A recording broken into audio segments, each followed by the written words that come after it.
Welcome inside the vault on a Friday. It's the final Friday of the month of February, Sarah, which means March and free agency is right around the corner. It's the 27th of February here in 2026. Today's show is brought to you by our friends at Primary Residential Mortgage. And since it's the last Friday of the month, we do have a giveaway winner. It's our $100 gift card, courtesy of Primary Residential Mortgage, which you can go and use directly at our Vault merch line. That's thevaultpod.com/shop. We'll tell you who won coming up in just a bit. I'm Bobby Trossett, as always, joined alongside my co-host and partner, Sarah Ellison. And it should be an exciting Friday, I think, for the future of the Ravens defense. I've gathered some good, credible intel here in Indianapolis at the Combine. And I feel like there's a lot to share as it relates to Nnamdi Matabike's future. We'll begin there. We'll talk about player report cards, Sarah. The NFL did its best to ensure that they would no longer be a key part of the offseason. And as it tends to happen, the NFL Players Association had other ideas. So we'll get into that. We'll see how the Ravens coaching staff fared. We'll evaluate how John Harbaugh fared, and maybe most importantly for the future of the organization, how Jesse Minter fared with his players. We got a boatload of quick hits. Sonny Styles may have stolen the Combine show yesterday, jumping out the room at Lucas Oil. We'll get into some takeaways. We'll get into Daniel Jeremiah's thoughts on the trenches, an area that even if Nnamdi Madubuike returns to the Ravens in the fall, still has to be addressed. So all that and more is what we have coming up on a Friday. Appreciate you guys for being with us. If you could on the way in, like the video, subscribe, hit that notification bell, consider becoming a channel member or gift-giving membership. Happy Friday to you, partner. Good to see you. Happy Friday to you. And there's like even more on that rundown, like a new center, a veteran center hits the market. A big name pass rusher is in the talks for trading. Like there's just so much to get to. But of course, we have to start with Bobby Baltimore. Okay. Because Bobby Baltimore is Bobby breaking news. Bobby breaking news. Tell us what you know. We saw your tweet maybe an hour ago and 90 minutes ago, something like that. Sounds like you've been talking to people there in the Combine, which is where this is why the Combine is nice. It's where business gets done. It's where college draft prospects are evaluated, and it's where news is released. So what do you got? What are you hearing about Nnamdi Matabike and his future? Sometimes it finds you when you're in Indianapolis. I know you know that well, just given the layout and the setup of this environment with the entire National Football League descending onto Indianapolis into the downtown area. And I think I've gathered enough intel, credible intel, to report what I did earlier today on X, like you mentioned, in a tweet that we're going to have up on the screen here in just a second. There it is. Here's what I wrote, and I'll expand on it a little bit from what I can. I also want to be respectful to Nnamdi himself, given the complexity and the sensitivity of that neck, Sarah, that sidelined him all but 2 games last year in what was detrimental to the Ravens team and what was detrimental to the defense as a whole. But I wrote, I'm hearing that, retirement, the concept of retirement, the idea, the speculation around the potential retirement of Nnamdi Matabike is not in the cards. And there's a realistic expectation that he'll be back in a Ravens uniform this fall. That was the wording that I chose to use. Does that mean he'll be back week 1? I have absolutely no idea. And I'm not going to sit up here and claim to know anything more than that. But the idea that retirement, something that was rumored to potentially be in the cards, something that has been speculated on given the optics surrounding the situation, Sarah, which have been far from bright. Can we agree on that? Whether it was, members of the brass or being asked about it time and time again, and really deferring to HIPAA rules and the privacy of Nnamdi all throughout the season, or depending on how you wanted to interpret cryptic tweets of Nnamdi's earlier this month, maybe. I can't remember when those came out specifically, but I think you and I both know the optics have been far from certain. And I feel comfortable with this. Whether or not he'll be comfortable enough or healthy enough to be back week 1 remains to be seen. But knowing that the idea of retirement, knowing his importance to the team, I don't think retirement's in the cards.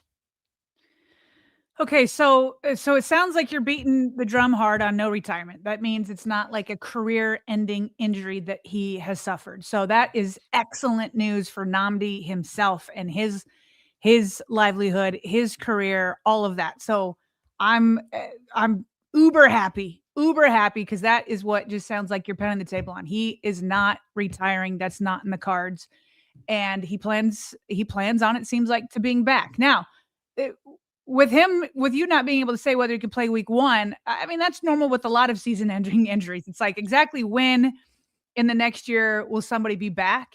And so there almost has to be a ramp up for you to feel even more confident. So, maybe we'll get some looks in the OTAs or training camp. If he's participating in those types of things, then maybe we'll have a better idea of the exact timetable of what that will be.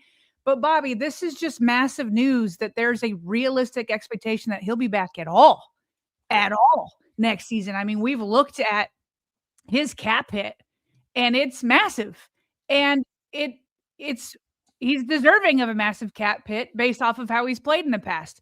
Double-digit sacks in 2024, and then he led the team in sacks all the way up until like week 10 or 11, and he had gone down early in the season we know the impact he has for the edge rushers. Kyle Van Noy benefited. Odafe Owe benefited. And then when Nnamdi Matabike went down, all of a sudden those guys went a little bit more quiet also. Like, the ripple effect that this has cannot be overstated. The ripple effect of not retiring and being back at some point in the fall, it's going to have ripple effects in the draft too, Bobby. And I'm sure part of the reason why the Ravens haven't been trying to put the news out there, well, the biggest one is the draft coming up, right? I'm sure Eric DaCosta would like everybody to think that he needs to go defensive tackle early. Now, this news doesn't necessarily negate that, though, because you're going to want to have insurance. Because even if Nnamdi is back, it was a serious enough injury that people were talking about retirement. It was a serious enough injury that he did miss the rest of the season. It was a serious enough injury that he's been quiet, but not totally silent on it, which is why this is your update here goes right along with everything that we've been hearing, from his good news tweet to what we're just hearing on the ground from lots of different people. What about Jesse Minter? Go ahead.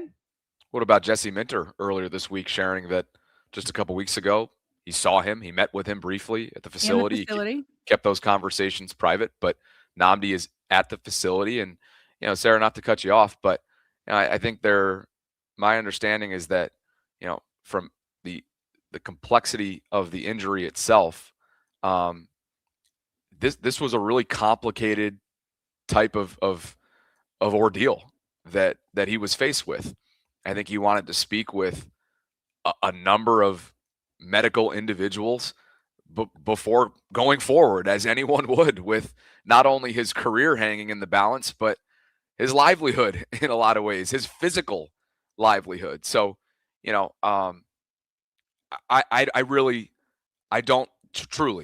I don't know the specifics of the injury outside of the neck. Mm-hmm. And even if I did, maybe that's where you draw the line, because that's up to the player in a lot of ways, which is what, the Ravens organization, whether it was Harbaugh or DaCosta or whoever's been asked about it, that's when they defer to HIPAA. That's going to be up to Nnamdi at some point to reveal the specifics if he feels like he wants to do that the next time he's in front of a microphone.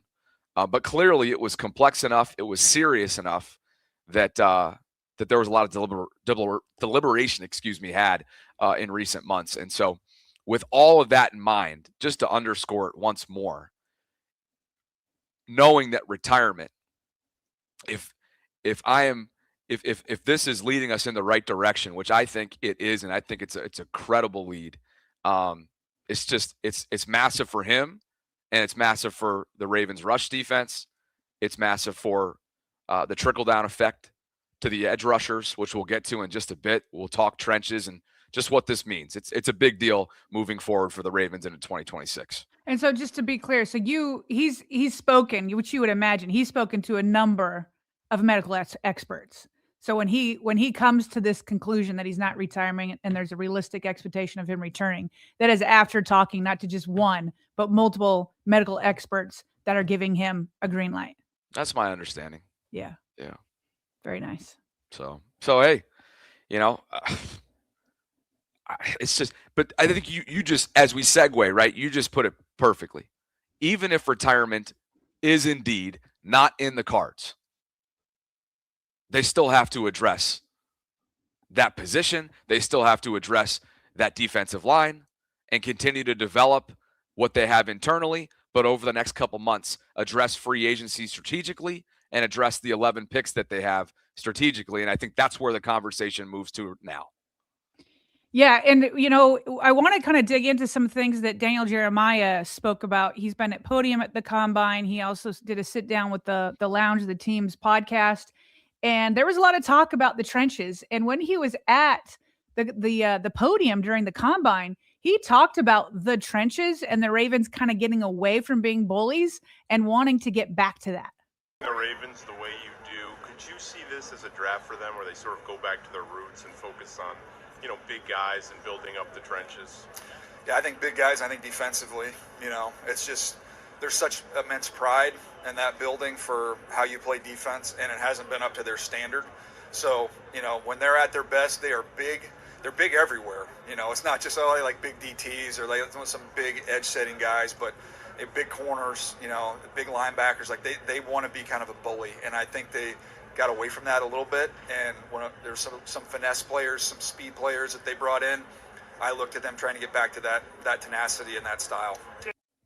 Okay, so who are the people that could maybe step into the Ravens? That's what he talked about with the Lounge. He talked about both the offensive line and defensive line options, and he talked about specifically with the defensive line. He talks how he kind of likes the depth of it and what you could find there, but here he is on both sides of the trenches. I think it's pretty good. I think there's options there. Whether or not you want to look for, defensive line, you look at. He's talking about the first round option at number 14 right here, by the way. Interior of the offensive line, you could get the best offensive lineman in the draft. In my opinion, the kid out of Penn State, I think, is the best offensive lineman in the draft. Now, he's a guard, and some teams would shy away from that. I don't think that the Ravens necessarily would if you feel like he's the best football player in Ioane. So there's some trench players that are really good, and then wideout-wise, you want to add another weapon. I think there's going to be some intriguing names there as well. Are there any day two defensive tackles Ravens could be looking at who kind of think fits their scheme? Yeah, I think there's a good group there. A lot of times with the defensive tackles, you can look at guys and say, okay, he's a first-round pick. I know people have talked about Caleb Banks and said, oh, he's going to go one. He's 6'6", 330. He's got 35-inch arms, But then wasn't healthy this year. There's long dry spells when you watch him where he's not quite as consistent. I've seen that profile of player fall into the second round. I think with Peter Woods from Clemson, he's most likely going to go up there, late first, early second, somewhere in that range. McDonald from Ohio State probably goes in that same range, late first, mid to late first, early second round. To where the Ravens are picking one of those guys getting there, I don't know if that's necessarily, gonna happen and be there for them. But I do think, that would be more the group of guys. I'd probably be more excited about the group you'd see in 3 and 4, like a McClellan's, people like that. You could take some flyers on at that point in time. You mentioned the Penn State offensive lineman, Vega Ioane. Yeah. He's maybe right there for the Ravens at 14. That's the general consensus of where he's going to be. If he's there, is that like a home run pick for them to be able to get a plug and play? Yeah. For me, it is. I know people will say guard. I don't care. I watched Gray Zabel go in the first round last year. I lost track. I don't know how it worked out for Seattle, but I think it was okay. It was okay. It was okay. He's a dominant player. He's the best offensive lineman in the draft. So in the Ravens they love collecting Pro Bowl caliber players and don't get carried away with positional value too much. You talk about middle of the fairway. That is a middle of the fairway pick. Okay, so Bobby, just as like a lot of people saying this in the chat. We got one here from Clinton Ganaway. Says, whether Beeks is back or not, EDC must address the D-line heavily. Trenches. And I think that's what we're kind of getting to right here, right? So DJ saying, hey, these guys, Caleb Banks, Peter Woods, McDonald, he sees them late first, early second. Could they make it to 45? Maybe not, but he really likes what's there in the third and fourth rounds. And if Nnamdi Madubuike is back, that's kind of like a sweet spot to go. as insurance rather than saying I need a plug and play guy. You're darn right. By the way, any golfers in here? Middle of the fairway. Safe. Okay, safe. Like within striking distance of a nice clean look at the green. That's safe. So, look, Clinton's spot on. And that's got to be the priority, Sarah, both through the draft, through free agency, and then maybe most importantly, through development. And that's what's going to be so fun to watch based on the staff that Jesse's compiled. Yeah, and then you're talking about middle of the fairway. He's obviously talking about Vega Iona, if I'm saying that right. I feel like I practiced that 100 times, and then who knows if I'm getting it right. But I mean, he just is like, yeah, if he's there, like, he said it for the Seattle Seahawks. I can't tell you how many times I've seen a highly drafted guard just become that guy for over a decade. And so if that's Vega, I'm here for it. When we talk about trenches, we're talking about both sides of the ball. We're talking about protecting Lamar Jackson. We're talking about opening up running lanes for Lamar and Derrick Henry and Keaton Mitchell. Like that's not a problem. So I like what DJ is saying. And Bobby, it's not just DJ. Every time I listen to Eric DeCosta speak or Jesse Minter, he did so many media rounds with different national outlets. And so everybody asked like the same questions, like, hey, this is your new roster. Like, where do you think you could get better? And over and over again, he says it's an offensive and defensive line driven league. He has cited many times the Super Bowl winners of the last couple of years. And that's where you start inside the trenches. So listen, there's no doubt that the absence of Justin Matabike took a major toll on this defense. So getting him back, if he is indeed healthy, will also be massive. But I'm with Clinton. Keep building. And that's why I like what DJ's saying. Second, third, fourth round, you may be able to get some guys on that defensive side that could complement Nnamdi. Where to next? Real quick, before we finish on Nnamdi, Anna, what is this? I think that's Anai. Anai? Okay. Anai says, is there a chance EDC asks Matabike to take a pay cut? He could, but he's got no leverage.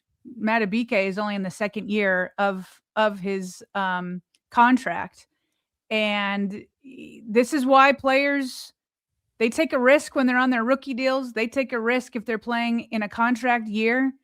If Matabike had gotten hurt in his final year of his rookie contract, there's no way he could come to the Ravens and be like, guys, look at what I did for all these years on this cheap rookie contract. Can you just pay me? Nobody expects that to happen. So to come and say, oh, just ask him to take a pay cut, like this is the insurance of putting your body on the line. I don't think Eric DeCosta would do that. Certainly not in the second year of the new contract. And I don't think that they would try to do that to Justin Matabike. I understand where the question comes from, but I think the answer is no here. BME 612 writes, coaches/EDC know how important TL is to this team, meaning Tyler Linderbaum. Mm-hmm. Reports say he could eclipse as much as 22 per year, meaning million. Why not use the tag for a bit more to extend the time frame for the extension rather than just lose him outright? Eric was asked directly about that, Sarah, both the transition tag and the franchise tag, and he quickly not scoffed, but denied. No. Yeah, he said no. Yeah. So do you always take him at his word? No. Would that buy time? Maybe. It's again, you don't take him at his word when it comes to the draft. Other stuff, he's not lying as much. Or trades. Listen, well, no, and you can use context to know he's not lying there because he's asking here why would not do it because it's $5 million more. So 22 million is already breaking the market by 4 million. If you do the tag, that's 27 million. Yeah. So you're going another $5 million up. And you know what? If you felt like Linderbaum was like, hey guys, we just need a little more time. We're going to for sure get this deal done. That's when you extend the time frame, or you feel like you could live with 27 million on the cap. You can't live with 27 million on the cap. So Linderbaum is like, shoot, okay, you'll give me 27 million? That's 9 million more than the highest paid center? Shoot, yeah, I'll take that for a year. And then I'll still go out in the market and probably eclipse 22 million again. Yeah. So the Ravens would only be hurting themselves by doing that. Correct. Thanks for the super chat, BME. Hopefully next week is the operative week for them that Mm-hmm. you and I discussed this early in the week. Maybe, just maybe, the combine is sort of negotiation tactic extravaganza for both sides. And they're going through the media. And Eric did what he did on Tuesday, making it clear that the market setting offer's been out there. And then what, maybe, just maybe, Tyler's camp gave that little nugget to Ari about how it's a little unfair the way that was handled, right? Maybe. And then maybe next week it starts to really kind of get going prior to the new league year beginning and then the 48-hour legal tampering window that leads into March 11th. Wes Hall is with us, and he says, the defensive line group looked good for value yesterday. I'm big on Proctor, but Durant looked great. Marshall and McClellan as well. Plenty of options in the third and fourth. And we are going to have some takeaways from the prospects that went nuts yesterday. So appreciate you for looking out, Wes. There were a bunch of 40 times ran yesterday, Sarah. The vertical were through the roof. And again, I don't know if anybody won the day more so than Sonny Styles at the linebacker position. King Poppy's here. This one's for you. He says, happy Friday. It is Friday. Man, this week has flown by. Happy Friday, everyone. Quick question. Would the Ravens draft the defensive player from Bearcats, Dante? He's talking about Dante Corleone. Is that how we say it? Corleone? I don't know. He's a defensive lineman. He's 6'1", 335 pounds out of Cincinnati. Obviously, Bearcats. He's been, let's see here. He's been pretty solid. Like he's played 1, 2, 3, 4 years in college. 3 sacks almost every year, except for last year. I imagine there was an injury in there. So I'm not sure what round he's projected to. Bobby, I don't know that if you paid much attention to all the defensive linemen yesterday and how he did. Not specifically this prospect, but happy to look more into him. Poppy, appreciate it. Not sure what the projection is, to be quite honest with you. But, yeah, I mean, let's add him to the list.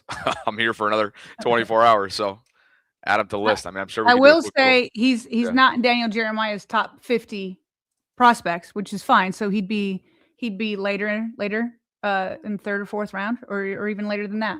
He's not in the they top got 50. plenty on day 3, so you know, plenty to go around. I'll write them down. Pop, appreciate you. Let's see.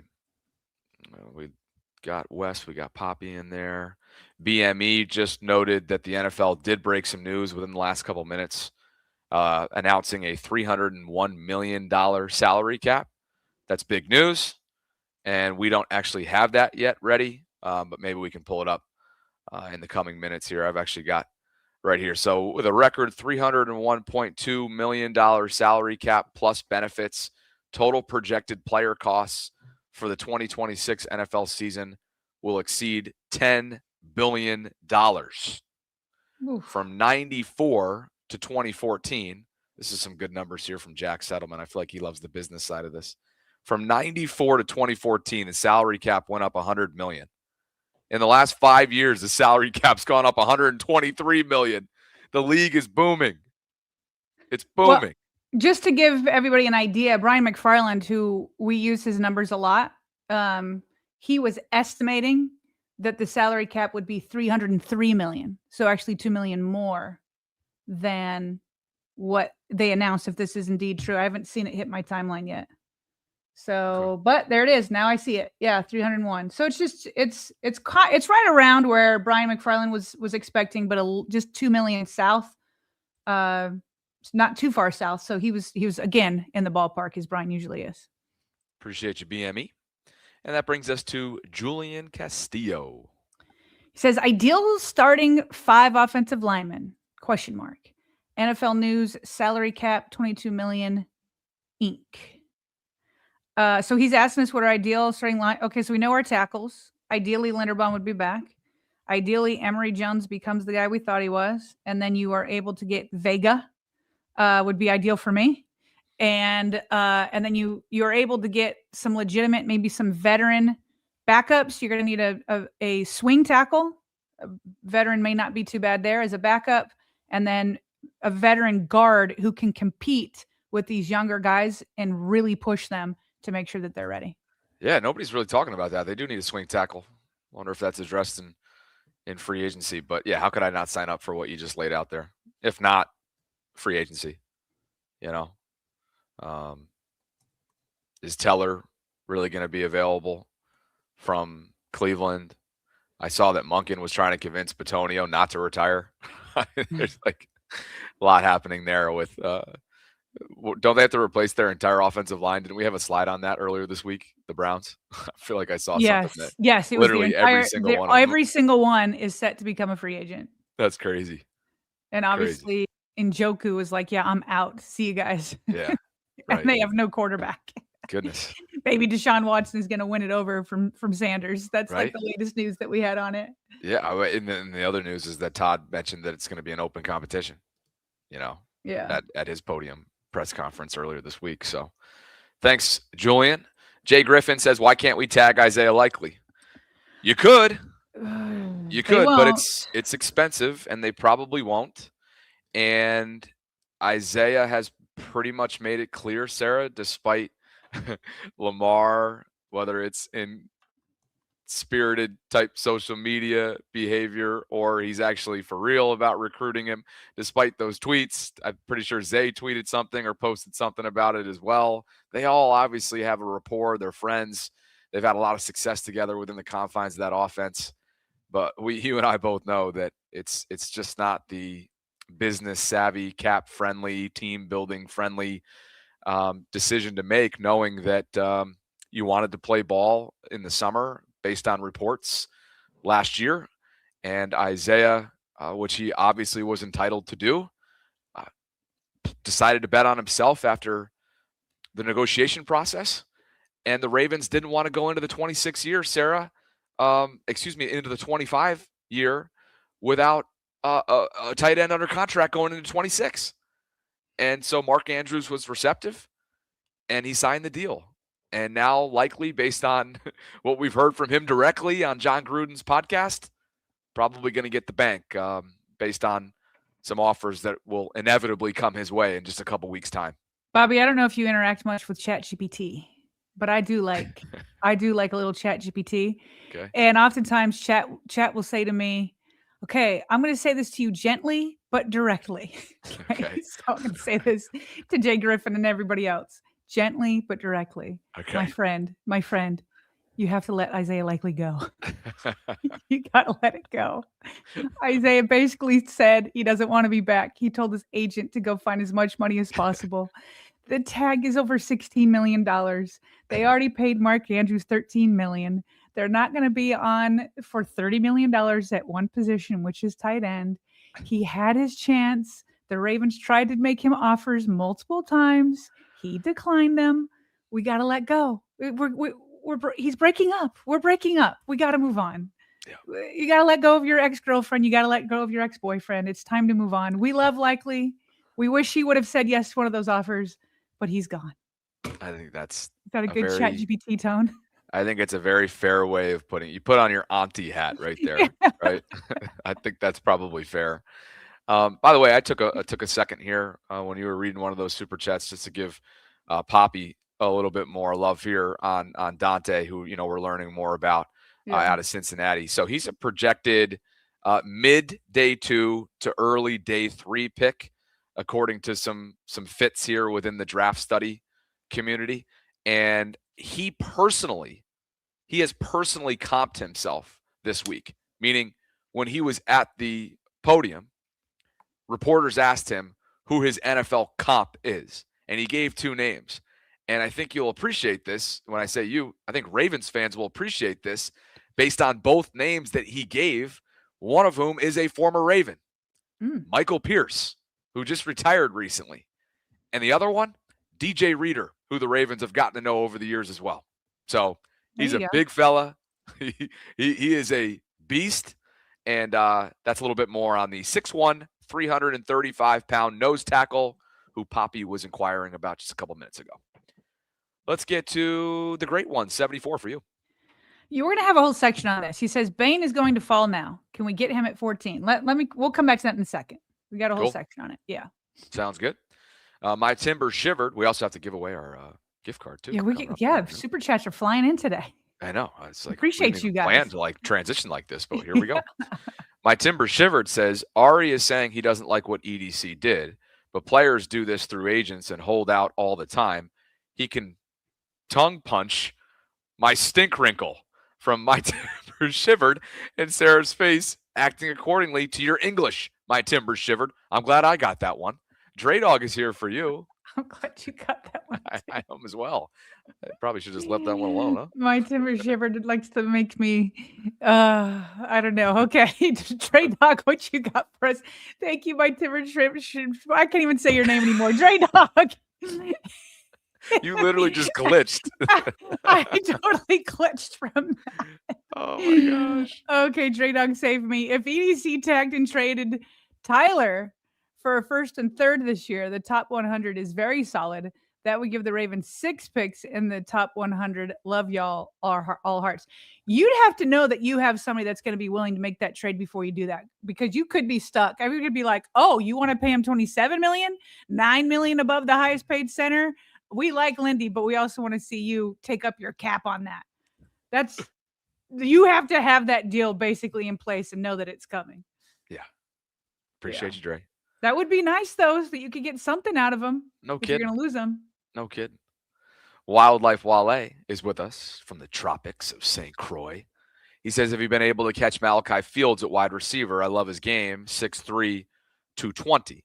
I have not, but I actually looked into him earlier in the week a little bit.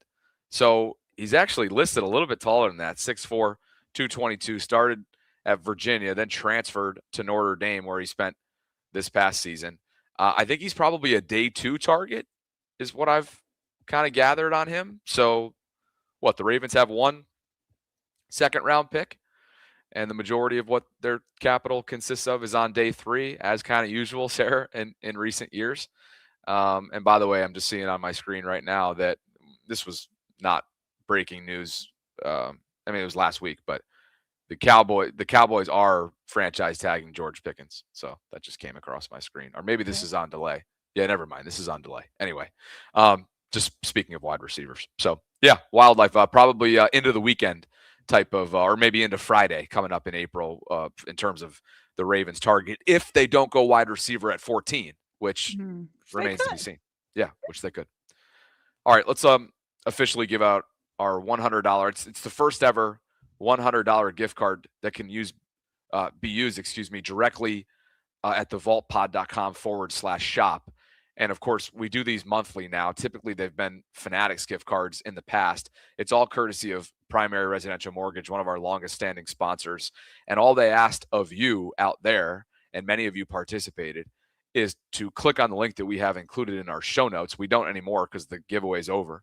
But it brings you to PRMI Mid-Atlantic on Instagram. You can go follow them now if you'd like, because you'll be able to just have the upper hand for March, for example, when we roll out our next gift card idea.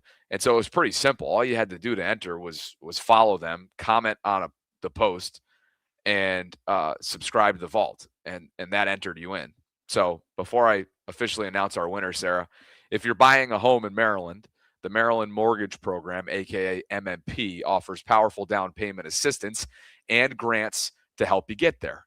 So down payment assistance, first and second time home buyer options are available, help for employees, caregivers, and buyers with student loans. You can reach out to Primary Residential Mortgage today to learn more if you're interested in doing so. 410-663-2222. Again, that's 410-663-2222 is where you can reach them directly. Now, if you're in the Baltimore area, that's the Towson branch. If you aren't in Baltimore, if you aren't in the Maryland area, that does not take you out from potentially working with Primary. They're across the country. So can't recommend them enough. They're a great staff. They're great people. They care about the folks that they work with, and hopefully you'll consider giving them a call at some point in 2026. And now for our winner, Sarah. Again, it is a randomly decided winner, and this month's giveaway goes to Half Pint 8372, aka Lisa. Lisa, if you're watching, hit us up, because we have a $100 gift card for you, courtesy of PRMI. So I will tag her. I will comment on this post to let her know. But if she just so happens to be watching us right now, what we'll go ahead and do is update the ticker to reflect our email, which is also in the show notes. And if she is with us, she can just hit us up, and we'll make sure that we forward that winnings her way. Yeah, congratulations, Lisa. Really happy to see more Vault gear out there. Hope to hear from you soon. It's I was gonna awesome. say Thanks to that's what's kind of PRMI. cool. I was gonna say that's what's kind of cool about the new thing, right? It goes directly towards promoting the show in a lot of ways. So thanks to them. And Lisa, again, Baltimore Ravens Vault at gmail.com is what we just updated the ticker to. And Sarah, we had a super chat before we shift gears to combine related stuff, and it's Matthew Johnson. Yeah, he says, stop the Likely obsession already. Likely had less yak average last year and less yards per reception than Kohler did in a year. Kohler, 10 million less and blocks. So, I mean, again, I would have liked Likely. I would have enjoyed his return, but it is what it is. Emery was funny on that yesterday, wasn't he? He's like, are you kidding me? Like, what, you know what he did too? He floated out the idea of not every player being 1A eligible. I don't know if that's going to be Isaiah's future. And he sure as heck has shown it. He wasn't feeling that. He did not think that he was like 1A stuff. I think it was, yeah. I wonder if he'd stand tall on that, or if it was more like just floating out the idea that happens from time to time with guys that haven't occupied that role before. And then when it gets bright and when you become a high volume guy overnight, how will you respond? Hey, I mean, yeah, has he had his ball security gaffes over the years? Yeah, but he's also shown up in big moments in big games in the postseason. It's a small volume sum, but really it's just based on projection, right? Because he's never been 1A. So some team will be paying him based on projection. Yep, definitely. And I hope he gets it.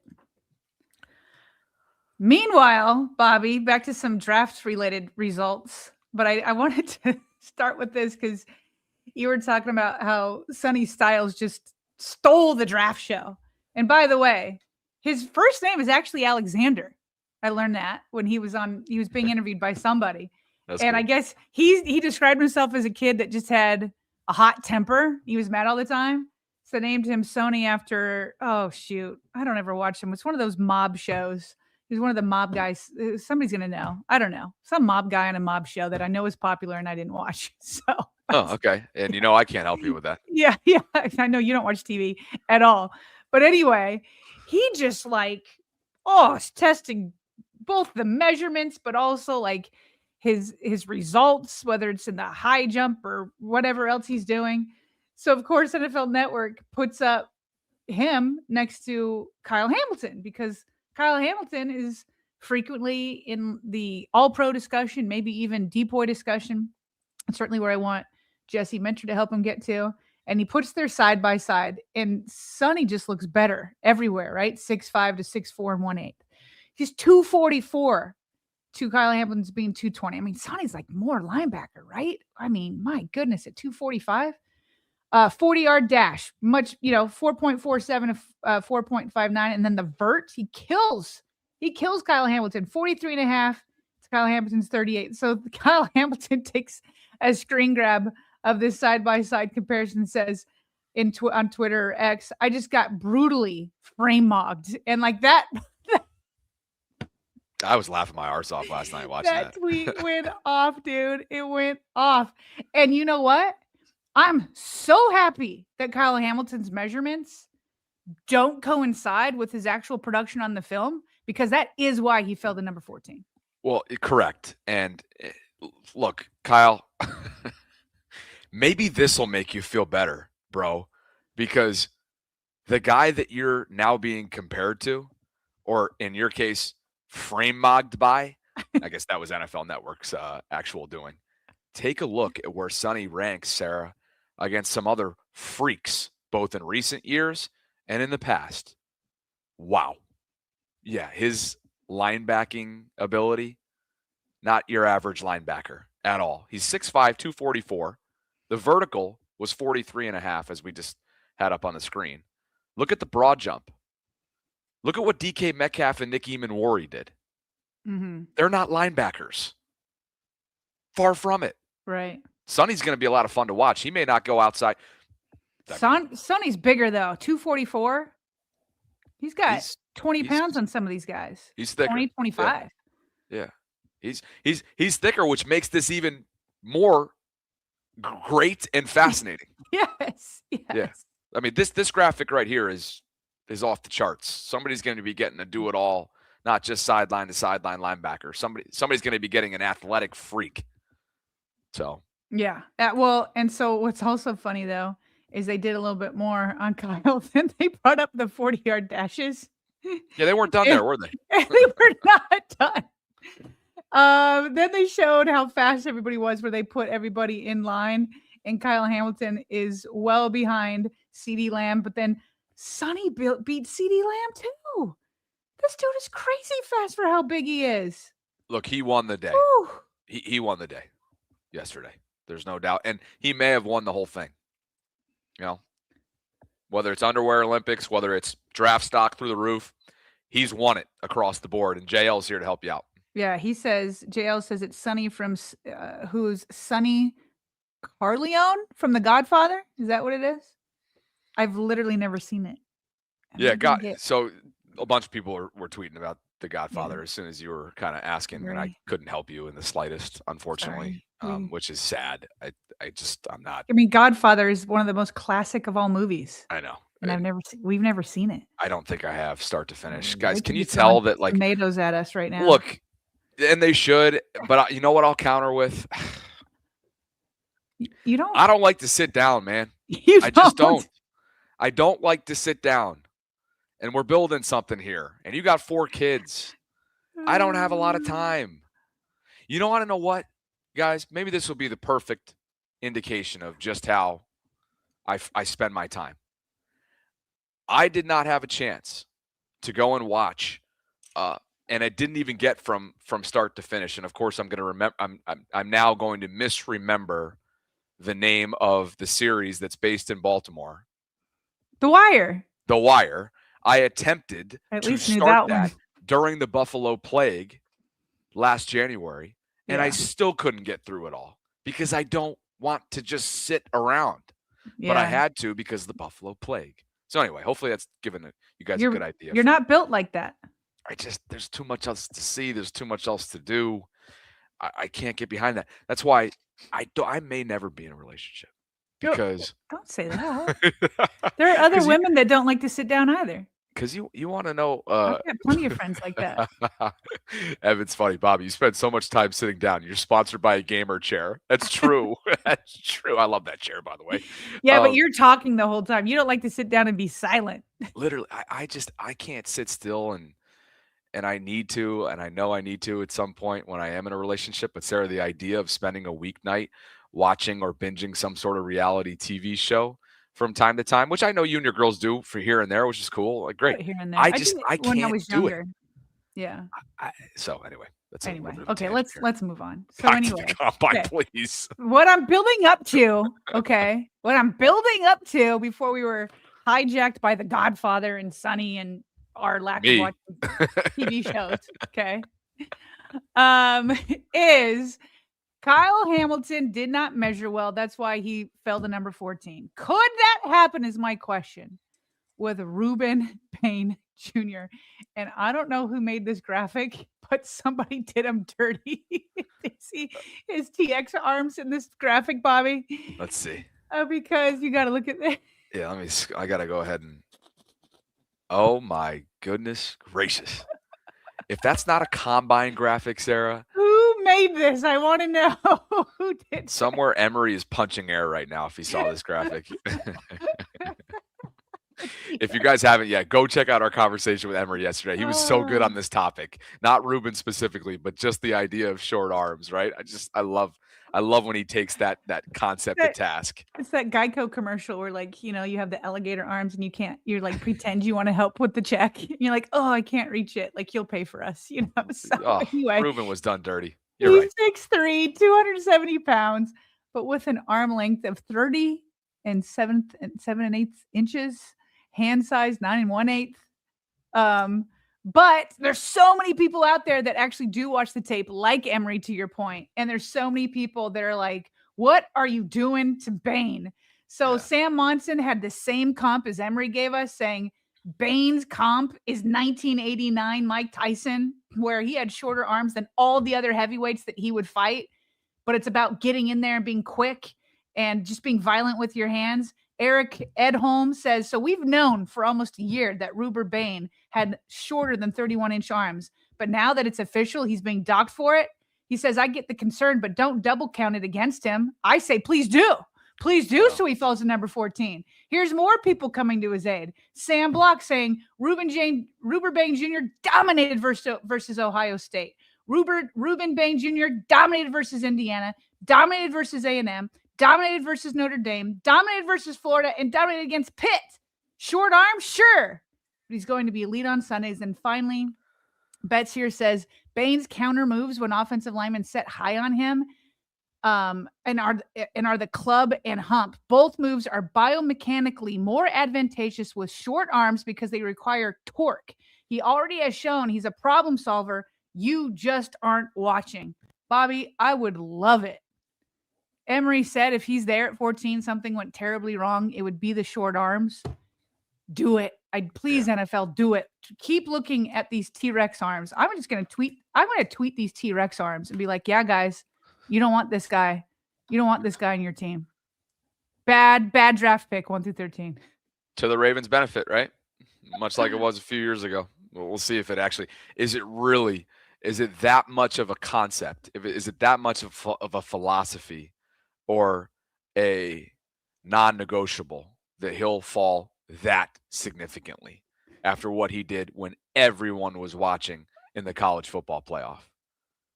Do you think short arms affected him in the college football playoff? I don't think so. Right. Everybody was watching that night. That would be a free fall for him to land at 14. Can we agree? That's a free fall. I'm thinking outside the top 7 is something that maybe could happen. But we'll see in 2 months' time. By the way, more on Sonny. Can you tell that we're excited about Sonny? I mean, look at these graphs. I can tell you are. I am. Take a look. Ohio State linebacker right down the road from you, 6'5", 244. Some of this was already shared, but again, the 40 was first among linebackers. The vertical, first all-time among linebackers. The broad jump, tied for fourth all-time among linebackers. This isn't in this year's class.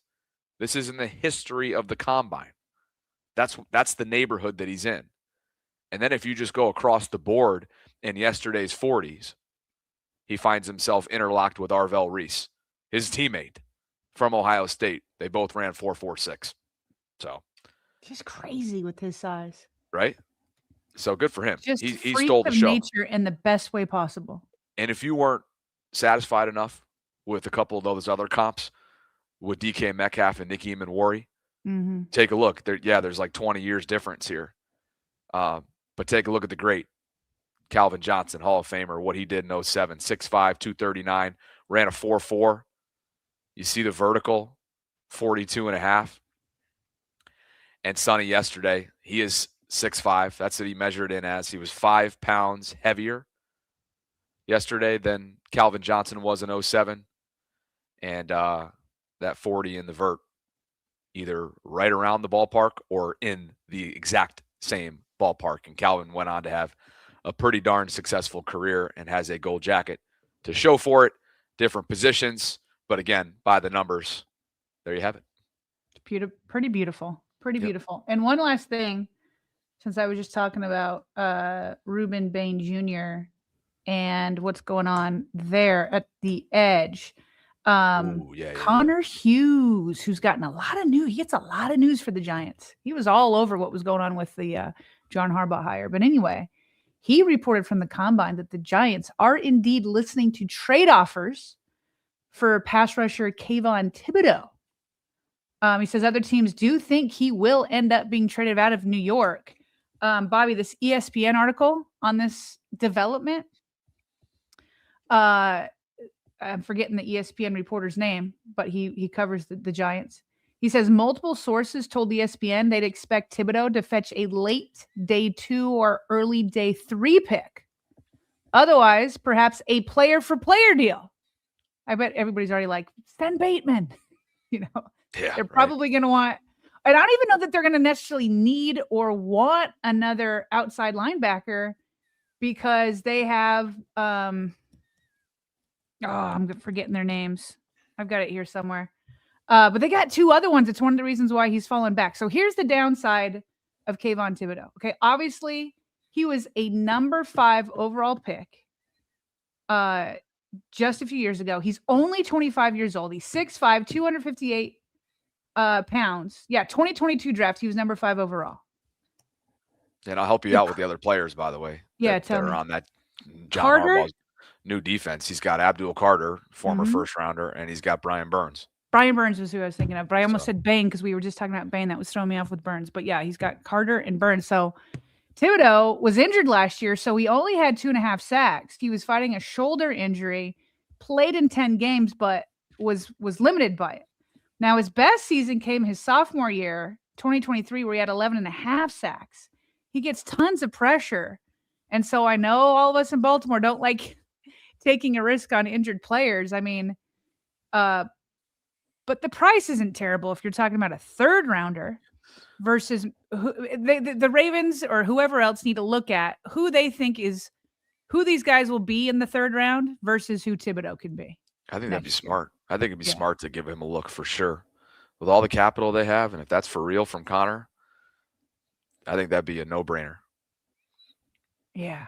And I wonder if there were a couple players around the deadline, if memory serves, in early November that there was a lot of smoke around not only Thibodeaux, but Dexter Lawrence as well, I remember. So be curious to see if the Giants, the new regime, and how Harbaugh's feeling about this roster, are in the mood to shop leading up to the draft. Be interesting.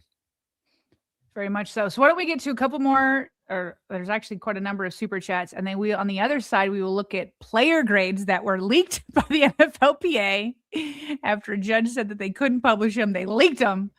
And the Ravens grades have gone up, but what spoke volumes was Jesse Minter's grades versus John Harbaugh. We'll get to that after these super chats. Yeah, great. D-Man Raven 78 picks things back up. He's celebrating 10 months of channel membership with us, which we appreciate. He writes, just convert likely to the big receiver we fans covet and pay him. And please move on to the offensive line, but fix the defensive line first. If it was only that easy, D-Man Raven, if it was only that easy. Joe Jenkins is celebrating 10 months with us. He says, good morning, VAULTRON, Trosseteers, and the collective crew. Sony was the mafia boss in the Bronx Tale. Oh, now we've got 2 different. Okay, you know what? I'm going to have to go back to the interview because he said which show or movie it came from. Okay. So now we got 2 different people saying it. And JL's back to help you out, too. I mean, both Joe and JL, meaning James. Well, I already showed this one. Okay. You had this one. Mm-hmm. So Joe's adding some context in here as well. Appreciate you both. RQ the Q says, should have kept my mouth closed about Sonny. He won't go outside pick 7 in the draft now. Yeah, so you were out in front of that, huh? RQ? By the way, Sonny, sorry. I was going to say, no, it's no secret anymore based on what he did yesterday. Yeah, seriously. Sonny said it was from The Godfather. Okay. Yeah. All right. There we go. I probably could have saved myself a lot of turmoil if I had just looked that up one last time. Wouldn't that have been funny? And now we just been all over us. We've seen ourselves out instead. Yeah, that's where we find ourselves now. JS19_Ravens for you, or I guess for me. Yeah, for you, really. Bobby, are you still recovering from Steve's strong pour from the Drink on the Collective episode? First of all, that is hilarious that you remember his name, our server. That's hilarious because Sarah saw the clip by now. I mean, this was actually pretty funny. And to be honest with you, Sarah, it was so funny. And I have it clipped right now. Do you mind if I quickly share it just for JS19's case? Here we go. From the Collective the other night. This was not on the depth chart here on our rundown. So thank you, Sarah, for your flexibility. And we do have player report cards to get to, but I did find this. I did get a good chuckle out of this. Okay. Sleeper support. Long time. Wow. Look at this goal. We're getting a delivery. Drinks or courtesy of Le Meridian. I appreciate you. I never got your name, by the way, too. Say it again. Steve. Thank you. Thank you, Steve. You remember Big it. Hooper. Indianapolis Hooper. Look at Cole just College watching. basketball, not a football guy, Look at but a Jeff. basketball guy. Thank you. Nice. Thank you. Boy, we Congrats. got to send Let's, one. let's cheers to the U.S. hockey team.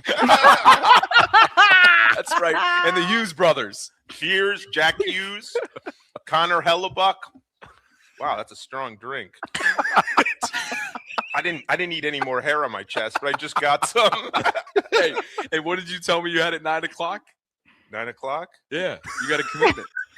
Oh, yeah, I do. I have a lot of commitments tomorrow. No, tonight. Oh, tonight? Yeah, I got to meet with my editor tonight at 9 o'clock. So cheers to that. Yeah, cheers to that. The timing of that was absolutely beautiful. Anyway, we want to say thanks to Sleeper for the I have the continued worst support of- FOMO ever right now. This FOMO brought to you by Sleeper. Up You're gonna here be in sleeping fucking poorly minus tonight. 25 weather. Fucking Oh, sorry, sir. Look at him twirling Yes. over here. He's getting it ready. Why don't you Yeah. slide the orange slice around? Yeah. All right, I think we've done enough. Sorry about that. I forgot about that. Can you tell that I'm limited? So yes, I'm still recovering, JS, and sorry for the This lack is of such a censor. Friday show today. This is such a Friday show.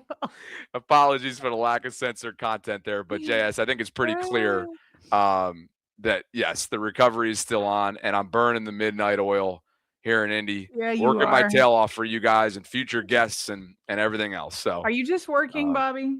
You're just working?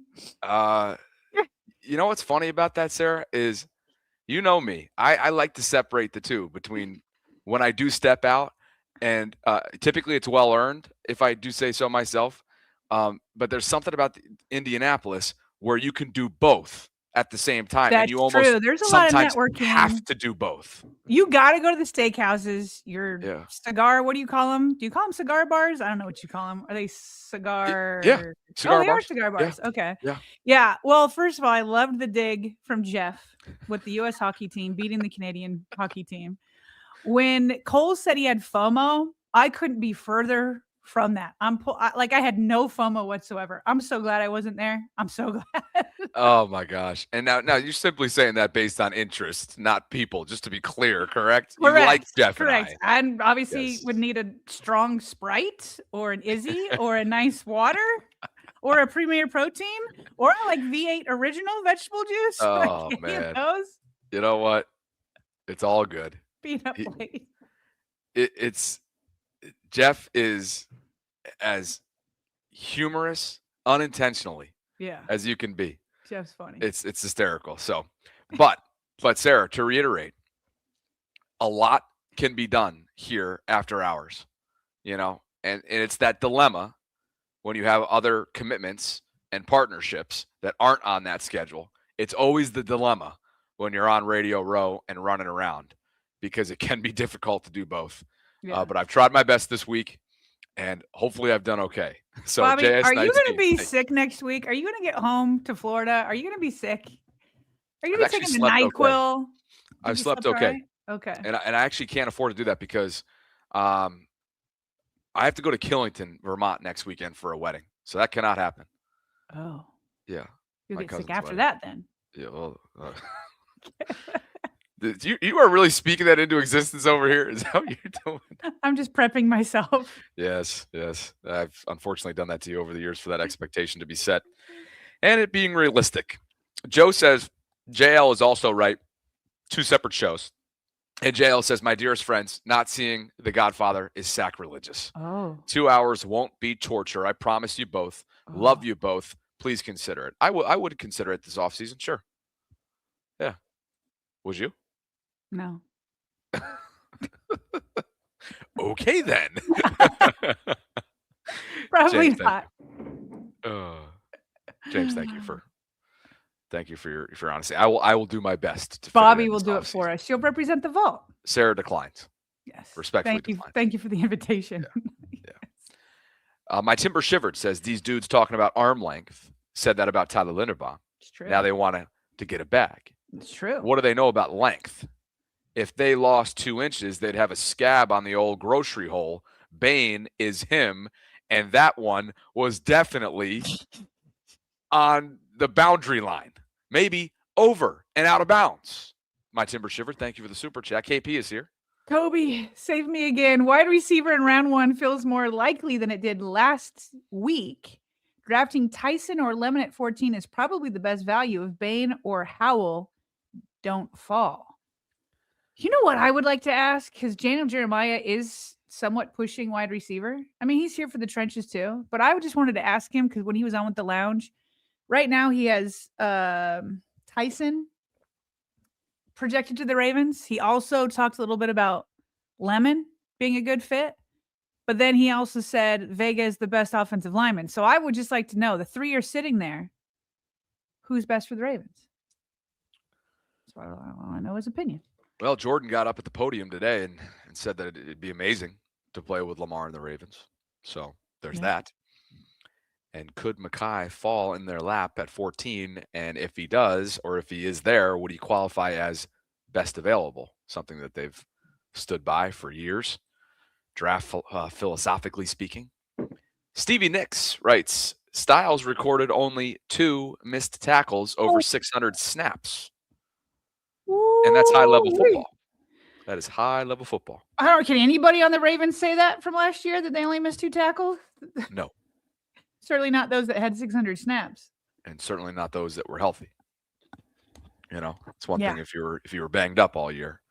You know, Nnamdi was banged up, but again, he's not in space a lot, Nnamdi. Yeah. So that's not even typically a category that is attached to him in terms of valuation. Oh, look who's here with us, celebrating 6 months of channel membership. It's our guy, Eric Hill. Eric says, in case no one tells you today they love you, just know that I do. On the road today, and my son riding shotgun to these deliveries and pickups. I hope all have a good and safe weekend. Let's go Ravens and the Vault. Hashtag stop the 22. Eric, salute to you. Shout out to your son riding shotgun. Father-son, Sarah. Nothing like a Friday cruise with the boys. Right. That's great. Good for you. Enjoy the time together. I think is that his son in his profile picture? I was going to say, sure seems like he's updated his profile photo, something he often does with what he's been up to. Eric, you're the man. Dreams is here for you. Says Sonny Styles is not making it to 14. Let's move on. And Peter Woods has now moved up on mock drafts with Cincy, KC, and Dallas ahead of us. Offensive line, it is. Okay. KP writes, Harb's grade, which we're getting to in just a second here as we transition to player report cards. Harb's grade is effectively a fail based on how it gets graded. The players were ready to move on, and maybe not surprising based on reports like or.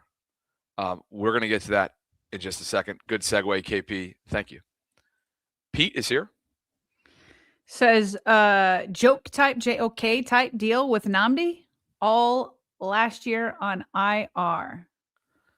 Again, maybe later in Nnamdi's contract, but he's got so much leverage. I don't think you're going to do much with this contract. The Ravens really can't do much with this contract at all. As far as the Jeremiah Owusu-Koramoah deal goes, Pete, I can't say that I've been following it closely. I did see something this week in which he suggested that Mary Kay Cabot's reporting wasn't accurate, or that he was pushing back against it as it relates to retirement. Mary Kay's a friend of the program, credible reporter, beat reporter for Cleveland. So it'll be interesting to see how that plays out. But that's all I really know, Sarah. And obviously he didn't play all of last year with a serious, serious injury that I think he sustained that in a Ravens game. Why do I feel like that was the case a couple of years ago? Oh, you might be right, actually. I think that was against Baltimore. Yeah. So. Yeah. Anyway. KP is back again. He says, watch the beginning of Godfather 2 and then Godfather 1. Trust me. So that's for you, Bobby. Okay, well, wait a second now. Listen, the request now is 2 movies deep.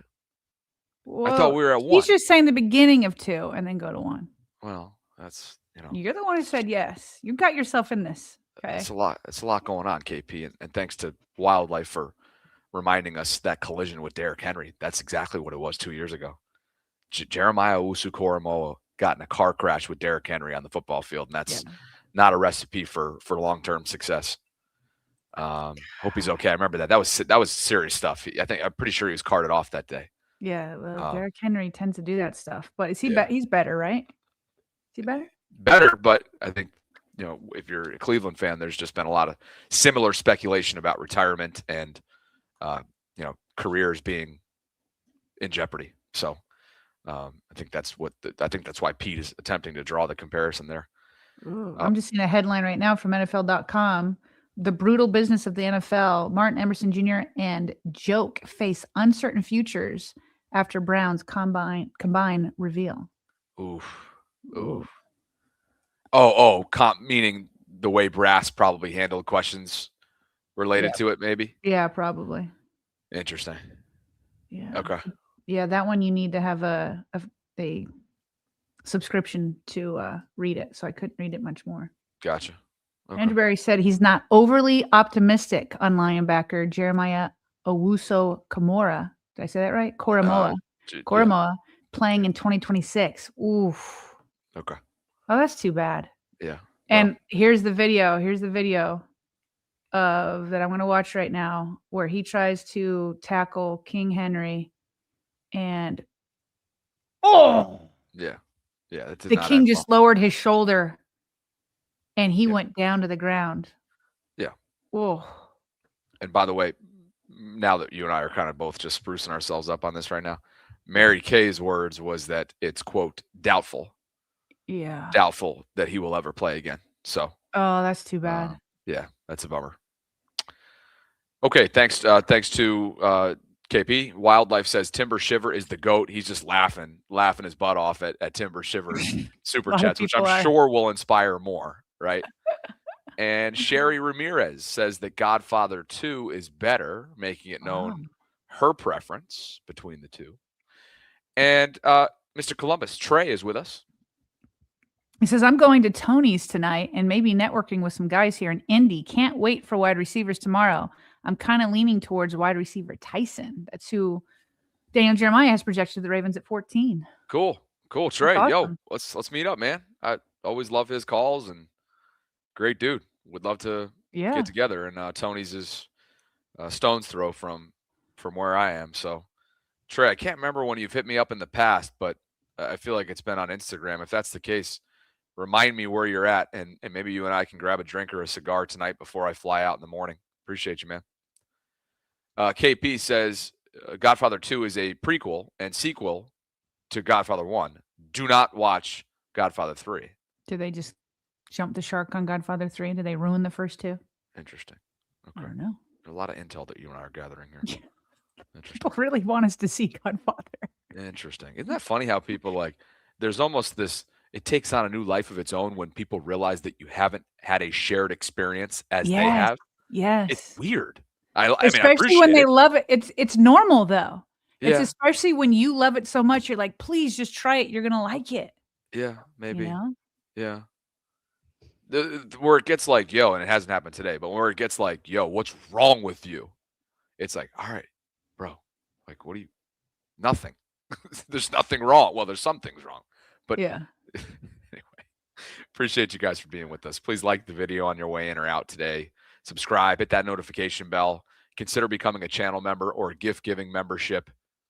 Sarah, it's time for what we thought was something that was extinct, and it is no longer, and that is player report cards. Player report cards. They had ruled from an independent judge that the CBA basically said the NFLPA couldn't publish it. So instead, it got leaked. It got leaked to ESPN. And you know what I did for all the folks at home? So selfless and kind of me. I put all the grades from 2026 and I stacked them up to the 3 previous years where we've gotten grades from the NFLPA. And what I did here, Bobby, is I put in green where the Ravens have improved. I put in red where they've declined. But a lot of these have no green or red because they added new categories this year or they've stayed the same. Okay, but here's what you should know. Overall, of all the player grades that are out there, the Ravens are now ranked 12th in the entire league. So just outside the top 10. Very respectable, but it's also not the Miami Dolphins who are number 1, and they've been number 1 several times. The Ravens are the best in the AFC North, not surprisingly. Guess who was dead last? 32 out of 32 teams? The Pittsburgh Steelers. Woof. That they were worse than the Cleveland Browns at 30, and the Cincinnati Bengals, who are notorious for being cheap. And I think they have to buy their own soda pop over there. I might just be making that up, or there's rumors or whatever. Even the Bengals were ranked 24th. I don't know what's going on with the Steelers. But Miami, number 1. Ravens the best in the division, 12 overall. Okay. And I'm not going to go through all of these, but they've improved in treatment of families. They're up from a C+ to B+. Home game field is brand new. Ravens players like it. It's an A. Food, B. Nutritionist, that's a new one. Sarah, is it Snyder? Snyder. She's always around talking. She's got all the players' meal plans, all that kind of stuff. She's an A-.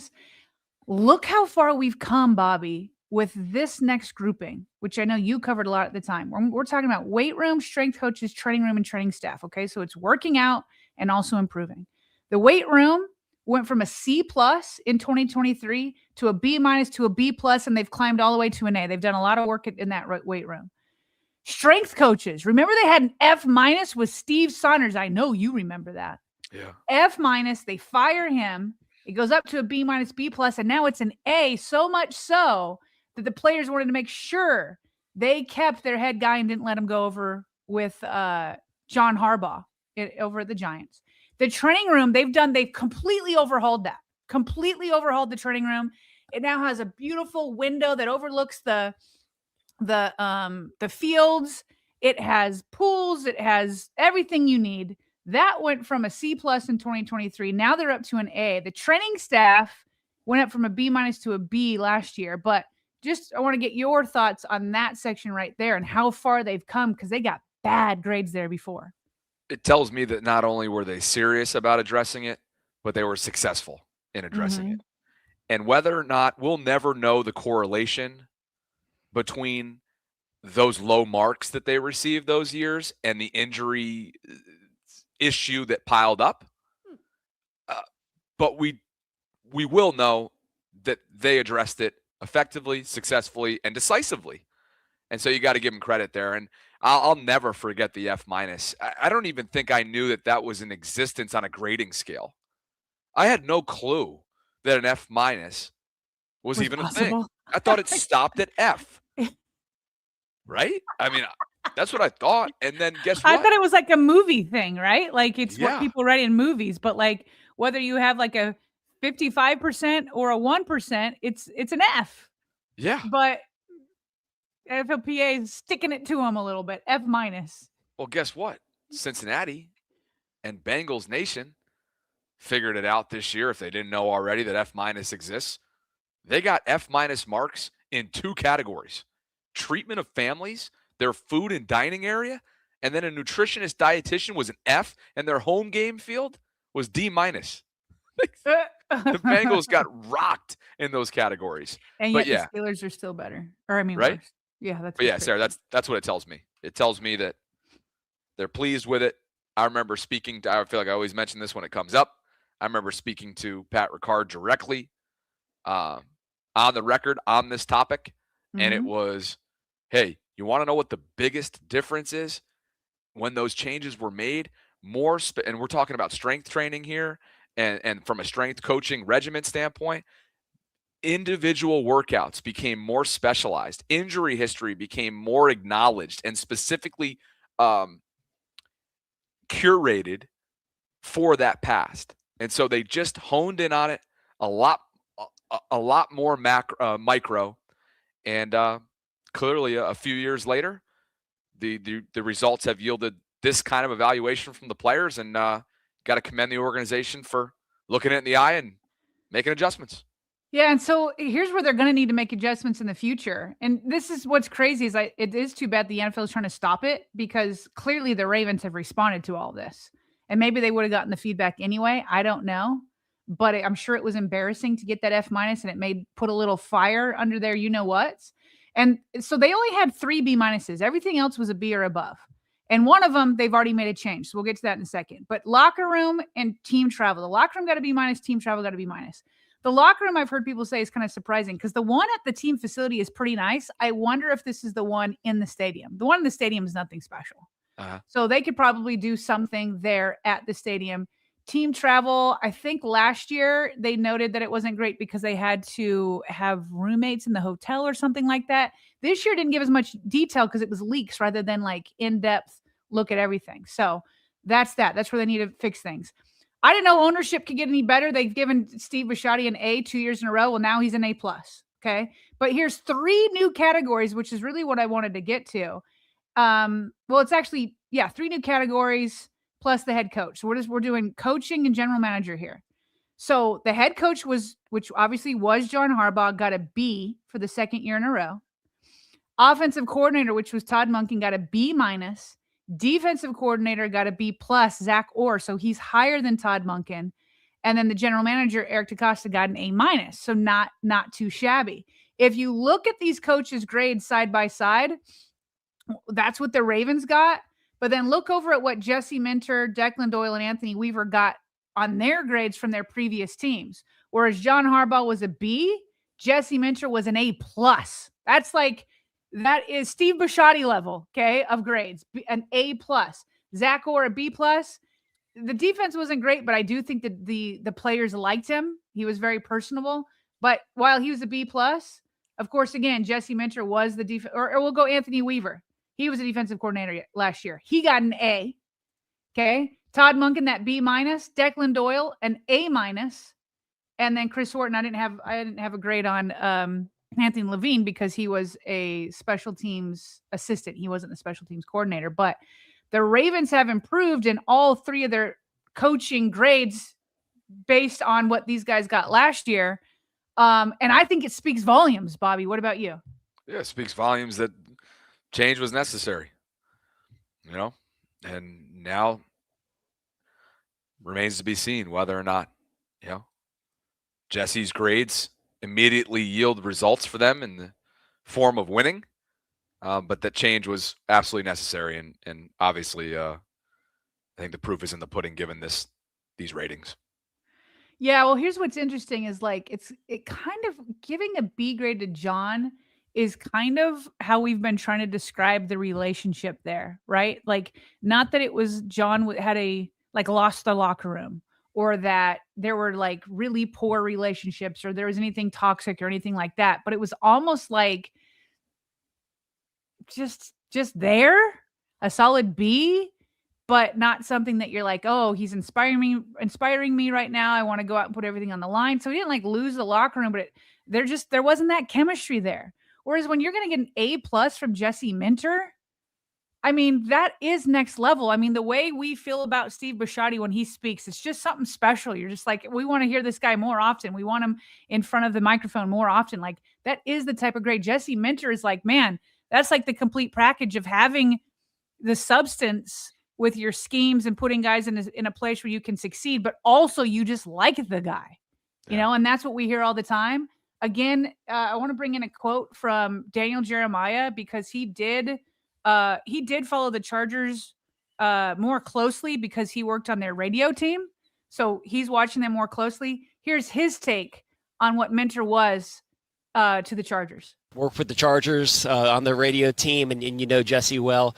What are your impressions of what he's going to bring here to Baltimore? Well, I wouldn't say that you hit a home run with Jesse Minter. I'd say you hit a grand slam with Jesse Minter. I cannot say enough good things about him. And I'll start first of all with he's humble. A lot of times you have someone who's found success. He's a little bit younger. Mm-hmm. There's an ego that's associated with that. He doesn't have it. I mean, he makes everything about the players. He's got great personal relationships with players. He's, brilliant in terms of designing a defensive game plan. He's proven everything you could prove on the defensive side of the ball. And I think relationally he's so good, that's just going to be a strength he can tap into even more as a head coach. And I think he's forward thinking. He's surrounded himself, with some good young coaches. I think there's going to be a really good energy and a good lift and a good vibe there as he gets there. Not a home run, a grand slam. And so, Bobby, to put these grades kind of in context here again, all the details of this grading system was not leaked to ESPN the depth that we got before. But last year, John Harbaugh also received a B. That was ranked 28th in the league last year. 28th. Andy Reid received an A+, and he was ranked 4th. So there are guys that get A+, but they're in the top echelon, top 5 type of a thing. B sounds solid, but compared to the rest of the coaches, it was ranked 28th. And so obviously still have so much love for John Harbaugh and who he is as a man and what he did for the Ravens and everything that he stood for. But this right here is telling of why the Ravens needed to move on. And as much as we like Todd Monken and what he was like at the podium, he wasn't beloved inside the locker room. When you get a B- and Zach Ward beats you when everything is going wrong on defense. So they're bringing in some really likable characters that hopefully they pair it with substance and success on the field. I'll just throw this out there too. I have heard in the past, while you can learn a lot from these grades, right? Maybe it's not always the be all end all. I have heard that it can be seen as just sort of like, homework that you have to do, and maybe you don't put a ton of time into it when you're a player. Now, do some take it a lot more seriously than others, just like any other test, if you will, in a schooling type of environment? We can all, relate to that maybe. But I have heard that in the past, that this can sometimes be viewed as homework rather than, a requirement. So just take it with a grain of salt. It's not the end all be all, and you can take it with a grain of salt. That being said, where the Ravens did get lower grades, the Ravens focused on it. Yeah. So whether it was the strength and conditioning coach or the training room or the head coach or the offensive coordinator or whatever, the lowest grades the Ravens have specifically attacked. Yeah. And so it's not like there's nothing to it either. No doubt. Yeah. I think there's always something to learn from it. It's just how much do you want to learn and how much do you want to act? Mm-hmm. And they've chosen to act in specific areas in recent years. And that's why I think people were bummed when it first was essentially abolished, right? And I know you have kind of a slide here in terms of how the new findings came to be. Yeah, well, actually, it's just more about like the NFL's not happy that this got leaked. So through Mark Maskey is reporting on an NFL memo that was sent to teams about these leaked results. And it said, quote, "We continue to recommend that clubs prioritize feedback and information provided directly by their own players rather than relying on the NFLPA's agenda-driven exercise." I would like to know what they mean behind that. And it went on to say, "We further recommend that clubs refrain from commenting or engaging publicly on the alleged result and report cards. Doing so only provides credibility to the union's media campaign." I mean, okay. NFL just seems a little bit scared of feedback. This is a little bit like it's a data point. It's so funny to me. This enacts change. This is self-evaluating. This is a way to look inward. This is a way to, is it harsh sometimes? And is it always the best representation or the most accurate, clear, picture perfect representation of what's happening internally for every single one of these organizations? Maybe not, but it's also the player community speaking.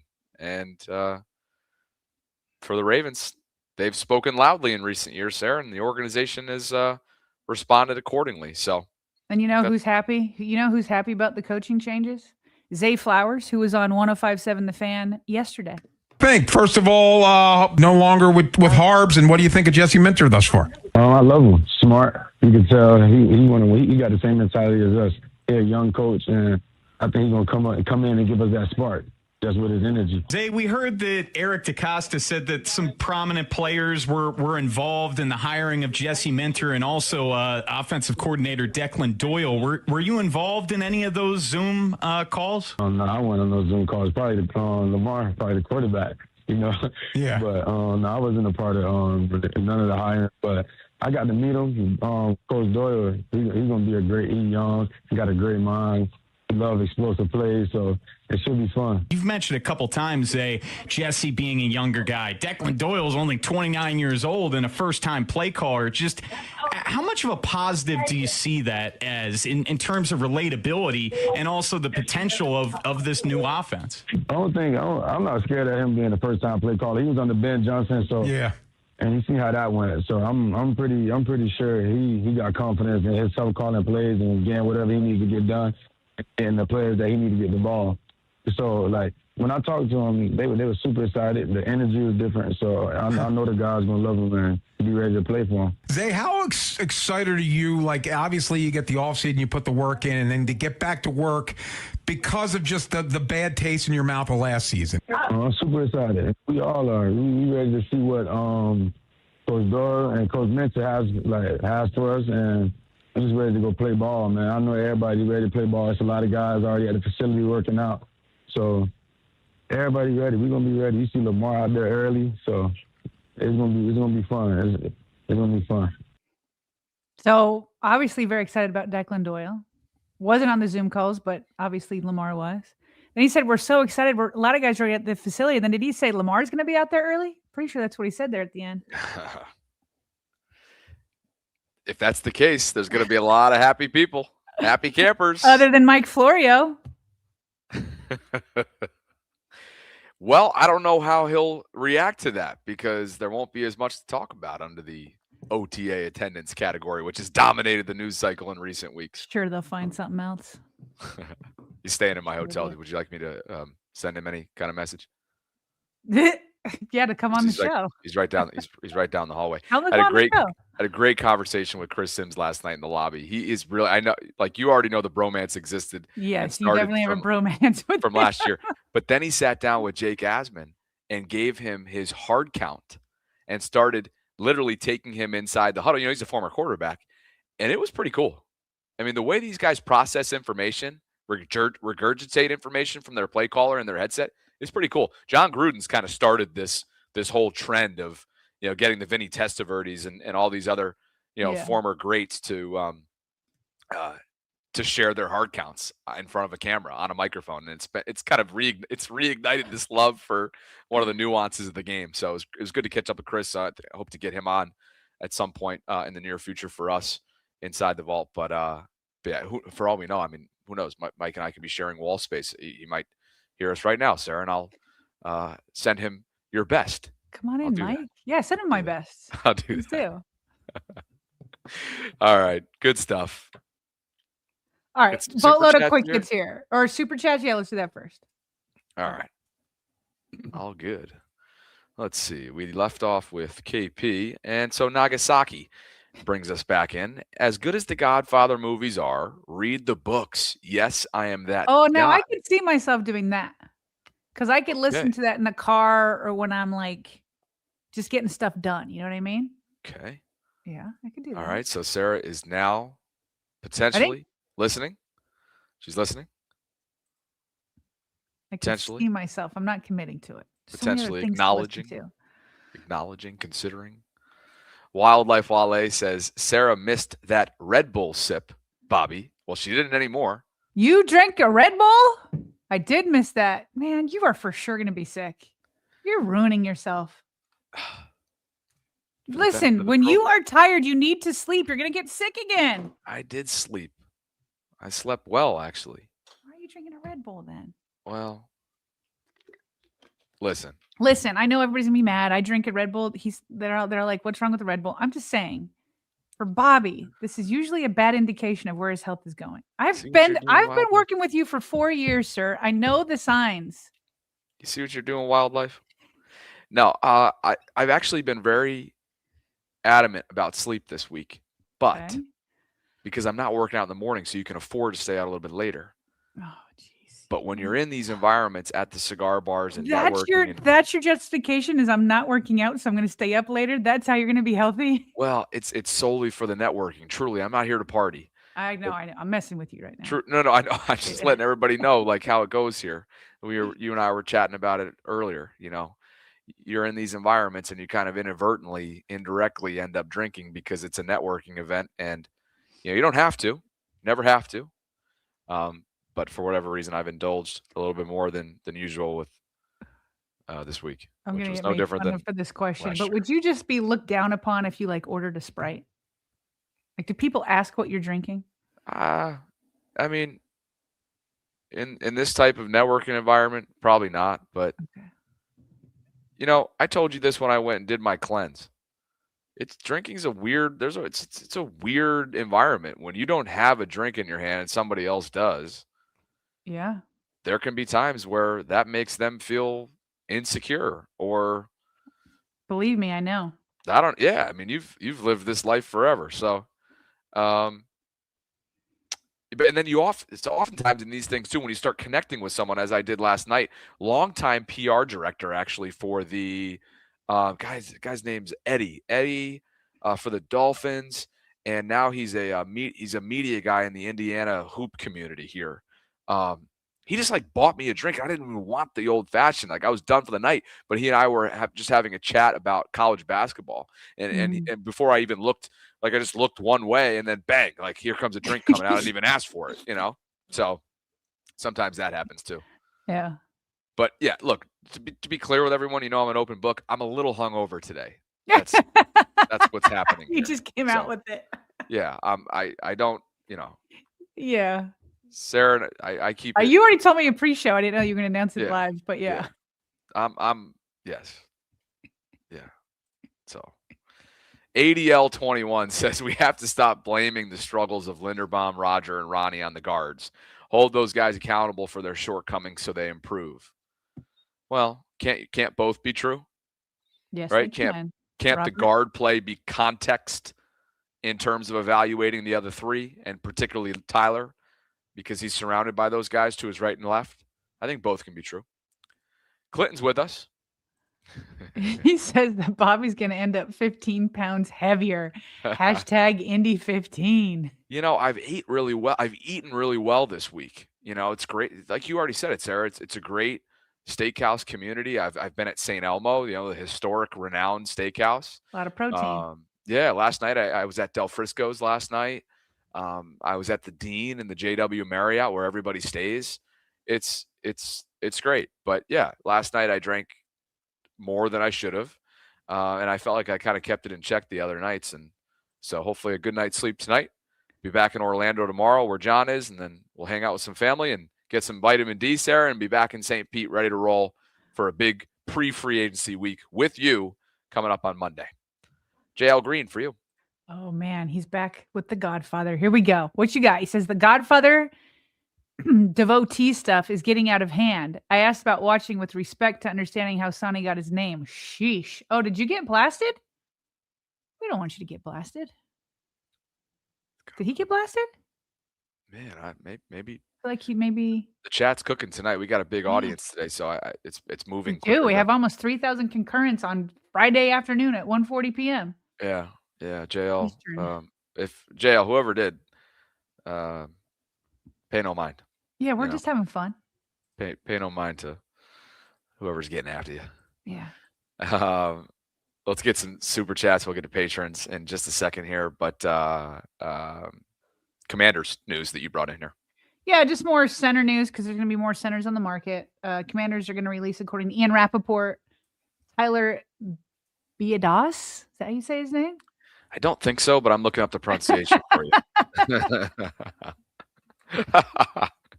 I think it's you said that in the most kind, matter-of-fact way. I don't think so. I think it's actually I think it's Biadasz. Biadasz. Yeah. Yeah, Tyler Biadasz. Yeah. Are you setting me up? No. Okay. All right. Biadasz. Okay. So anyway, he's 28 years old. He started over 31 games. Some Commanders fans are a little bit surprised by this because he has started 31 games over the last 2 seasons. He's been available. They say he's solid, but can get pushed around. So that being said, I'm just going to keep adding this to my chart because I got the PFF center grades from last year. Creed Humphrey leading the way, Tyler Linderbaum number 4. And now that Tyler Biadasz is going to hit the market, he was the 12th highest graded center. Of course, PFF is not the end all be all, but it's helpful sometimes with offensive linemen. Connor McGovern from the Bills, who I've kind of liked, it's going to hit free agency. He's number 9. And then yesterday, remember the Titans center got released. He was all the way down at like number 34. So another option if they lose Linderbaum. The big if being the operative word there. Elsewhere. And I forgot to bring this last week, Bobby. Bradley Bozeman retired. Well, Yeah. I don't know why we didn't bring it in. We overlooked it, I guess. Must have been a heavy news day. I don't know. I was going to say, speaking of offensive linemen, he was exactly that for the Ravens from 2018 to 2021. 6th-round pick out of Alabama. Yeah. Started a bunch of games for him, Sarah. Then went to Carolina and then became a Charger. That's where he spent this past season. I think he struggled.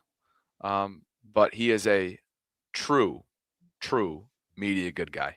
Bradley Bozeman is one of the nicest. He and his wife, Nikki, are some of the nicest people that you will ever meet. So congratulations to him on this retirement news, and best wishes to he and his family. Meanwhile, Charlie Kohler put up an Instagram post yesterday that said, "Year 4.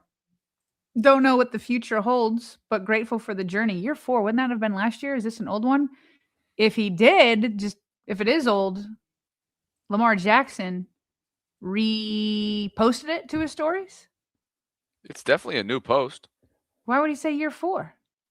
Charlie, he was drafted in 22. So 22. Yeah, well, I mean, he's going to be a free agent, so he has to have had 4 years. Yeah. Year 5 is what he's going Well, into. I think Maybe he's just saying this was year 4. He was culminating year 4. Yeah. Okay. And that was one of the plays of the year right there, because Lamar already had his hand up, as the picture suggests, before Charlie had actually grabbed the football. So, yeah, Lamar's got a tendency of doing that. Yeah. And he's usually right. I've never seen him put his hand up and then somebody dropped the ball. Meanwhile, check this out. It is reported by Fox Sports, Anthony Richardson's agent said he'd be open to sitting behind a veteran quarterback like Patrick Mahomes or Lamar Jackson to learn from them. The Colts and Richardson are going to be parting ways after he was selected number 4 overall in 2023. I really would like Tyler Huntley to come back, but this would not be a bad backup, Bobby. Yeah, this is extremely intriguing. I mean, he's an athletic freak.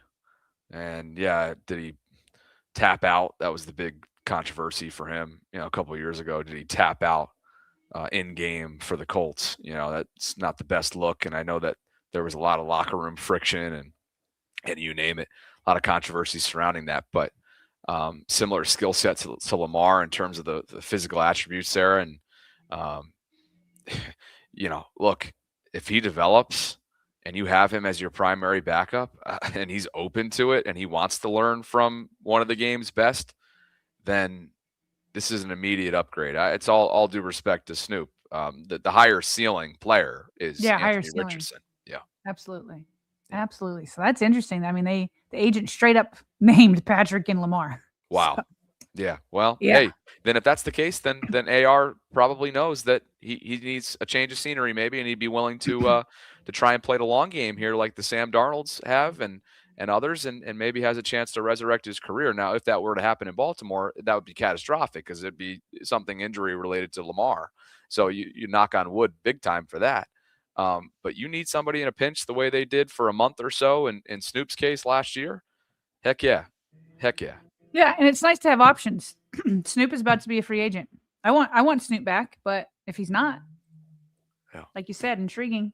Yeah. Meanwhile, talking about former backup quarterbacks, the Bills hired Trace McSorley. He was an assistant quarterback coach, or he's going to be the assistant. Hold on a second. Deal to hire. Yeah, he was the assistant quarterback coach at Penn State, but now he's going on up to the NFL. He's going to be working under Brady. So good for him. Really good for him. I feel like this is going to be a good fit for him. Joe Brady, run into Joe a couple times here in Indy. He's just a young, vibrant, active head coach that, has worked closely with Josh Allen. They've had a lot of success together, obviously. Now it's a significantly different job that he finds himself in rather than the play caller. And I just think Trace, Trace he had a lot of NFL stops. He's seen a lot since being drafted in 19. He was drafted in 2019 in the 6th round out of Penn State. Since then, he was 3 years in Baltimore, a couple years in Arizona, and then a bunch of practice squad stops, including New England, Chicago, Pittsburgh, and Washington. And then this past year, he was the assistant quarterbacks coach at his alma mater, Penn State. And now, to your point, he's going to join Joe Brady's staff in Buffalo. So he's seen a lot in a short amount of time. Excited to see what comes of it. I wouldn't be surprised if he's a full-time quarterbacks coach at some point in the next couple of years. Yeah, I'd be very, very happy for him. Very cool. Yeah. Meanwhile, more Max Crosby stuff is swirling as we're out at the combine. Sounds like the Raiders are getting a lot of calls on him. They have high expectations for what they might get in return, but Tom Pelissero says, I do not believe they want to trade him. Is it possible, though? Yes. So that's still out there. Okay. And then finally, Tony Dungy, who I quite like, is out as a regular NBC co-host for Football Night in America after 17 seasons. The network is revamping. And I'll miss Tony. But there were jokes up there that Steve Bisciotti, maybe he pulled off a Godfather after Tony called out Steve for firing John Harbaugh. Remember, Steve called Tony out at his press conference. All jokes, of course. I really do like Tony. But it'll be interesting to see who they get to replace him and maybe some others. Yeah, I don't think they're done. Yeah, I was going to say, I don't think they're done there either. I think there's going to be some more rebranding to come from Marchand's reporting. So, yeah, I mean, look, you want as much dynamic personalities as you can get in TV, and not that Tony's not a great accomplished personality, but maybe just ever so slightly dull for what they're looking for. Yeah. And you know how it goes at the national level. Change is inevitable. It sure is. And he's been there for how many years did it say? 17? Change is inevitable. 17 seasons. Yeah. I mean, sometimes you just need to. Yeah. I mean, he's getting up there in age too. So yeah. Alistair McLaughlin and Douglas, thank you both for believing in what we're building. This is your monthly shout out because of the support that you give us through Patreon. Patreon.com/Ravens Vault Podcast is where you can learn more to figure out what we're offering here inside the channel. So appreciate you both. Thanks, guys. And just a couple more super chats to wind things down. King Black says that we shouldn't feel bad, and he's never seen The Godfather either. Okay. All right. I feel good. King. That makes me feel a little bit better. YLF Wale says, I would love Winston as our backup. He would be great in the locker room. Oh my gosh, would he be entertaining? Jameis Winston. Just for that alone, I'm here for it. Jameis was very entertaining for the New York Giants last year. That's for sure. Very entertaining. You know the irony here today, Bobby? Yeah. Is you're hungover, as you've publicly stated. And we just did a 2-hour show. We haven't done a 2-hour show in a long time. Yeah. Yeah. So I'm sure you would have preferred an hour-long show. No, it's all good. It's all good. I got to get myself right. You made it, though. You made it, buddy. It's all good. There's more. Hungover Bobby made it. And he broke news. There's more to accomplish out there, you know? There's definitely more to accomplish out in Indy. I got to get my butt out. Don't worry. I'm getting up, and I got a bunch of waters off to my side here to combat the Red Bull, and got some more work to do with the hotel that was kind enough to extend this opportunity to house me this week, Le Meridian, and got to finish up the week successfully and then get on a flight tomorrow morning. So that's the plan, and then try to keep the health intact as well. Sure. So yeah, appreciate you. And thanks to everybody for spending some time with us on a Friday. Hopefully you enjoyed it. And let's see what comes of the next 12 hours or so before I'm wheels up. So for Primary Residential Mortgage, for Sarah, for our winner, Lisa, who I hope emails us at some point to claim her $100 gift card, I'm Bobby signing off from this Friday Ravens Lunch Hour live stream. If you could on the way out, please like the video, subscribe to the channel, hit that notification bell, consider becoming a channel member or gift-giving membership this offseason. We will catch up with you on Monday, if not before. And as always, Voltrons, thank you for spending some time with us